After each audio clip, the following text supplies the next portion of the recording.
अस्सलाम वालेकुम, welcome to my channel. तो आज हम लोग बनाने चाह रहे हैं बहुत ही ज़बरदस्त सा पोटली पुलाव। तो उसके लिए जो हमें चीज़ें चाहिए, टमाटर लिया हम लोगों ने 3 अदद, प्याज 2 अदद, साबुत गरम मसाला, नमक, खुश्क धनिया।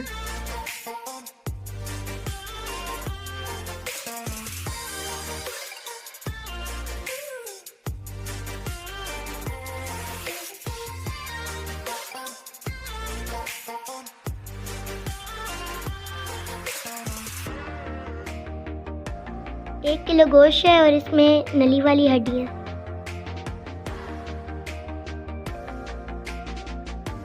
और अब हम इसमें सारा मसाला ऐड करेंगे और 4 किलो पानी डालेंगे और 1 चम्मच घी डालेंगे और अब मैं इसकी यखनी तैयार